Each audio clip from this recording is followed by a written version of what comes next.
I officially transferred the ownership of our house to my parents, as Charles and I were contemplating divorce. With a cold, detached demeanor, Charles pointed at me and callously demanded that I leave the house. He unleashed a barrage of insults, all while his parents sat there with cheerful smiles, silently supporting his actions. Despite their harsh words, I remained unfazed. I had anticipated this moment, prepared myself both mentally and emotionally. I had packed my bags ahead of time, and without hesitation, I calmly walked out of the house. They had no idea of the storm that was about to hit them, completely unaware of the gravity of the situation they had created. My name is Mary, and I recently turned 55. Many years have passed since Charles and I first got married, and our children are now grown and living independent lives far from us. I used to live the life of an ordinary salaried worker, but now, thanks to a friend's introduction, I spend my days teaching others how to make handmade accessories a hobby that has turned into a fulfilling profession. This new chapter in my life has brought me immense joy and satisfaction. Every day, I find fulfillment in my interactions with my students, and the simple act of crafting has become a source of comfort and peace for me. Some might frown upon turning a hobby into a career, but I am genuinely content. Charles and I met by chance at the company where I used to work. He was employed at a client company, and through work-related events and social gatherings, our relationship grew stronger. Eventually, we fell in love and decided to marry. 5 years into our marriage, we were blessed with a beautiful, healthy son. He grew up to be a bright young man, graduated from a prestigious university, and is now happily married and living a successful, fulfilling life. Despite our son's achievements, the relationship between Charles and me deteriorated over time. The once loving and considerate man I married slowly transformed into someone I could hardly recognize. Charles became demanding, treating me more like a servant than a partner. His constantly shifting demands and preferences became an unbearable burden, and nothing I did seemed to please him. Lately, he's been quick to anger, blaming me for the most trivial things. Verbal abuse has become more frequent, leaving me feeling emotionally drained and worn down. As much as I tried to maintain peace and keep our family together, it became clear that the person Charles had become was not someone I could continue to live with. The love and respect that once defined our marriage had eroded, replaced by anger and resentment. Walking away from the house, I knew this was the right decision, not just for me, but for my future. It was time to reclaim my peace, my happiness, and my sense of self. Though our marriage spanned many years and was once filled with love and promise, I could no longer ignore the reality of our situation. I had given Charles countless chances to change, to recognize how much he was hurting me, but those chances went unacknowledged. Now, as I step into this new phase of my life, I'm filled with a sense of relief, knowing that I've made the right choice for myself. It's not easy to walk away from a life you've built with someone, but sometimes it's necessary to let go in order to find your own happiness. I've been longing to escape this life and start fresh, but I'm tied down by an unpaid mortgage. To make matters worse, Charles quit his job out of nowhere, giving no clear reason, and now spends his days lounging around the house. He hardly lifts a finger to help with anything, leaving me to manage all the chores and responsibilities on my own. The house we live in was recently rebuilt, and I was the one who made it happen. I saved money little by little, carefully managing the finances to fund its reconstruction. This house represents so much more than just a place to live. It embodies my dreams, my hard work, and everything I've wished for. It's a home I poured my heart into, and I can't stand the thought of it falling into Charles's hands if I leave. Beyond the mortgage issue, this house is a symbol of my aspirations. I was meticulous in its design, making sure to include features like a spacious kitchen, something I've always wanted. While Charles had some input at the beginning, I was the one who covered all the costs, and I hoped my wishes would be respected. Despite the difficulties we faced along the way, the house finally became a reality, complete with all the features I had dreamed of. I felt an overwhelming sense of joy when we moved in. Seeing my hard work turn into something tangible was incredibly fulfilling. However, the cost of construction ended up being far higher than we initially estimated. We had no choice but to take on a much larger loan than anticipated. Taking on such a significant financial burden in our 55s was a tough decision, but I believed the happiness our new home promised would make it worth the effort. For me, the house was a dream realized. But Charles? He wasn't as thrilled. He sulked, his complaints lingering because his opinions weren't as reflected in the final design as he'd hoped. He even went so far as to say the house was a waste of money, comparing it to throwing cash down the drain. Ignoring his grumbling, I pressed forward, knowing the house was everything I had hoped for. But his attitude worsened. Gradually, Charles stopped talking to me, resorting to childish behavior like leaving trash scattered around and disorganizing the house on purpose, small, spiteful acts aimed at irritating me. Each day, I wondered when this tension would end, when I could finally break free from this toxic cycle.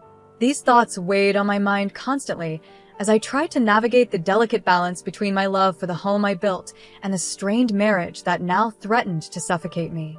A few months after we moved into the new house, something unexpected happened. The doorbell rang one afternoon. We weren't expecting any visitors, so I was curious about who it could be. As I prepared to head to the door, Charles, surprisingly, got up before I could. It struck me as odd since he rarely made any effort to be involved in anything these days. It seemed like he knew who the visitor was. After a short while, cheerful voices and laughter came from the entrance, a stark contrast to the usual tension in our home. When the door to the living room slowly opened, it revealed the visitors. When I opened the door, I was greeted by the faces of my unexpected in-laws, Kevin and Carolyn. Seeing them was always a source of tension for me. From the moment Charles and I announced our marriage, they treated me coldly, criticizing me for my lower social status and showing an awkward attitude, even on our wedding day. Their interference didn't stop after the wedding either, and each encounter with them left me feeling uneasy, always wondering how to handle the situation. Over time, as our contact with them decreased, I thought things might have settled down. That's why their sudden visit caught me off guard. I greeted them politely, trying to mask the slight tension I felt, but they walked right past me without so much as a word, one of them even bumping into my shoulder as if I weren't there. They immediately began marveling at the house, particularly the spacious, user-friendly kitchen that I had designed with so much care. Charles, now eager and proud, gave them a full tour of the house, showing off all the details. When they returned to the living room, their expressions seemed satisfied, as though they were impressed. But then, Charles's face hardened, and suddenly, he raised his voice at me, demanding that I hurry and prepare tea and snacks for his parents. His tone caught me off guard, and I rushed to get everything ready as quickly as I could. Despite my best efforts, Kevin and Carolyn seemed dissatisfied, making subtle remarks about the hospitality. Kevin, in particular, barely finished his tea before expressing his dissatisfaction, though he did take a moment to compliment the interior of the house. Then, with a broad smile on his face, Charles invited his parents to live with us in the house. He spoke as if I wasn't even there, as if my thoughts and feelings didn't matter. His parents seemed to take his words seriously and left soon after, satisfied with the idea. As I watched them leave, I couldn't help but feel the enormous gap between Charles and me widening further.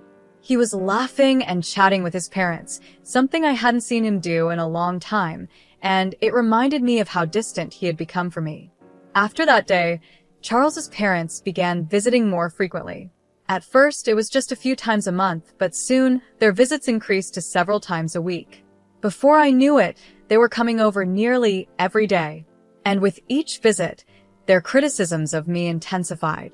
No matter what I did, it was never good enough for them, and Charles never stood up for me. In fact, he started blaming me more, too. He constantly complained that I didn't listen, and he even accused me of causing stress for our son, which felt like a baseless attack.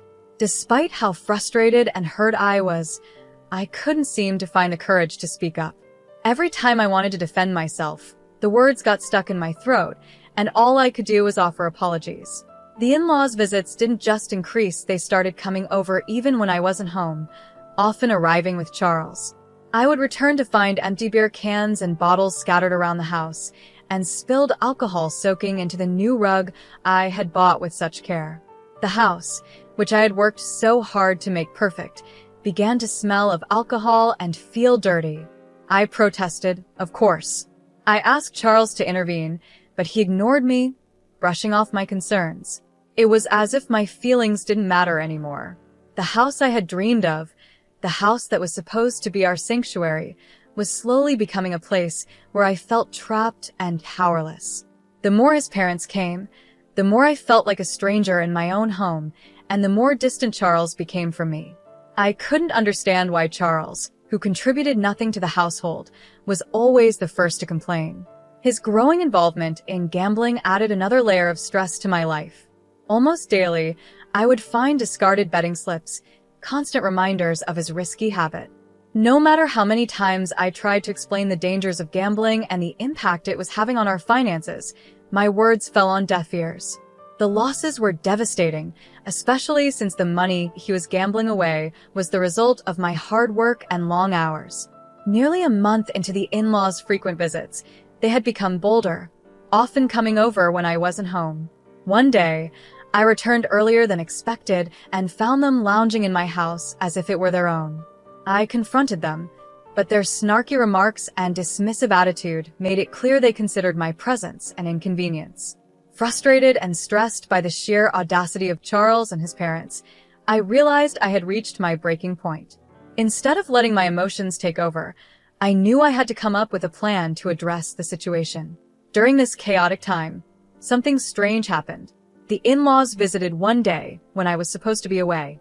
Their odd timing caught me off guard, and I sarcastically commented on how they always seemed to avoid me. Ignoring my remarks, they brazenly entered the house. Charles greeted them with a welcoming smile and led them on a tour, showing off different areas of the house, from the kitchen to the bathroom. I couldn't shake the feeling that there was a hidden agenda behind their visit. They inspected everything carefully, as if they were evaluating the place.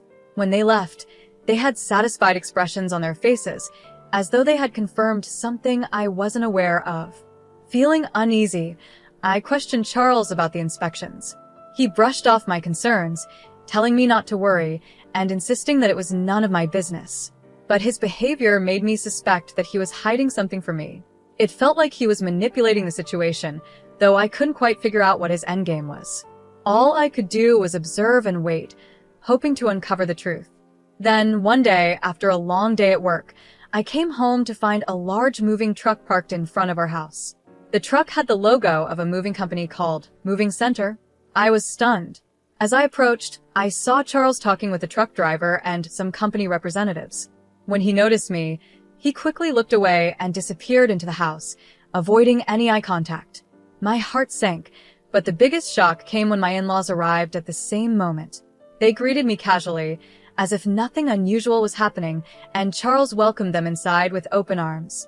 The atmosphere felt tense, and I couldn't shake the feeling that something was terribly wrong. As I followed them into the house, my suspicions were confirmed. The furniture and belongings I had known for years were gone.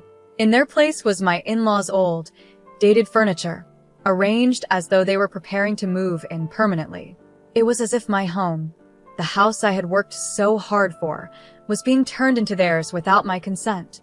I stood there in disbelief, trying to process what I was seeing. My world felt like it was spinning out of control, and it became clear that Charles had been planning this behind my back for some time. His parents seemed smug, as if they had finally taken over, while I was left standing in the middle of what used to be my home, feeling like an outsider. I sat down on the sofa, surrounded by Charles and his parents, all wearing smug smiles that made it clear they had something planned. Their behavior radiated confidence, as if they had been waiting for this moment. Despite feeling anxious, I decided to remain quiet and see how things would unfold. My in-laws exchanged hurried glances, and finally, they declared that they had something important to tell me, hinting at an ulterior motive. Bracing myself, I tried to stay calm. Charles let out a deep sigh before revealing what I had already suspected: he had sold the house to his parents. He then bluntly proposed a divorce, and his parents, nodding in agreement, looked pleased with themselves, their smirking faces showing that they had been plotting this all along. Despite the shocking revelation, I stayed composed. I had seen this coming and prepared myself for this moment. Without hesitation, I signed the divorce papers, took off my wedding ring, placed it on the table, and calmly declared that I would be leaving the house.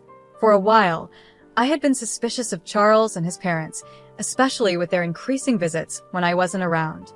To confirm my doubts, I had installed hidden surveillance cameras around the house, connected to my phone. I monitored their conversations daily, and one day, I stumbled upon footage of Charles and his parents joyfully discussing their plan to sell the house. Shocked but determined, I knew I had to act quickly. In the days that followed, I quietly made plans for my next move. Using the information I gathered from the surveillance footage, I decided to transfer the home loan, which was still under my name, to Charles. If they wanted to kick me out of the house I worked so hard for, they could take on the mortgage as well. After all, the $5,500 monthly payments had always come from my hard-earned salary. I doubted that Charles and his parents, now unemployed, would be able to manage the payments without my help. I resolved not to provide any further financial support. Once everything was in place, I moved into my new home, a well-arranged, cozy space furnished with new items I had carefully chosen for this fresh start. I was finally free from the burdens of my old life, ready to begin a new chapter. On my first day off in my new place, I relished the idea of having some much-needed rest. I slept in late, enjoying the quiet peace of my new surroundings. But just as I was about to doze off again, the doorbell rang unexpectedly. To my surprise, Charles and his parents stood at my doorstep, uninvited. Without waiting for an answer, they barged into my home, clearly upset. They spread out a document in front of me and accused me of changing the name on the house loan without their permission. Apparently, they had received the paperwork shortly after I left, and it came as a shock to them. Their expressions of disbelief told me they hadn't anticipated this. Charles and his parents angrily explained that they were all unemployed and couldn't afford the high monthly payments. Charles, in a furious outburst, declared that they would not pay the loan, as if refusing to face the reality of the situation. Calmly, I tried to explain the consequences of defaulting on the mortgage.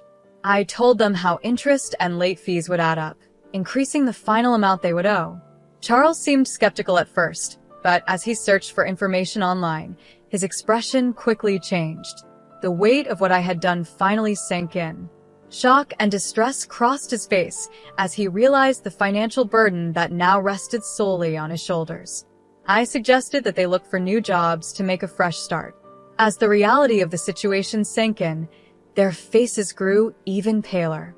They admitted they had no savings or assets to fall back on, and Charles was weighed down by substantial gambling debts with no stable income to rely on.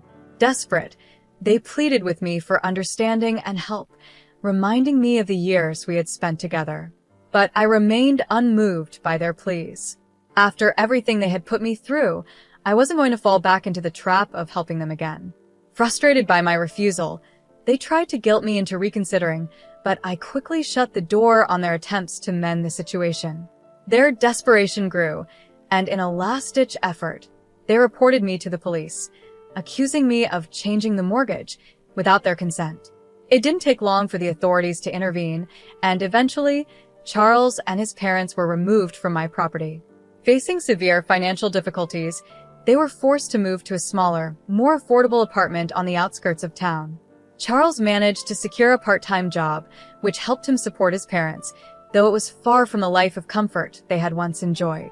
Meanwhile, my life remained steady, and I focused on my career, free from the chaos they had brought into my world.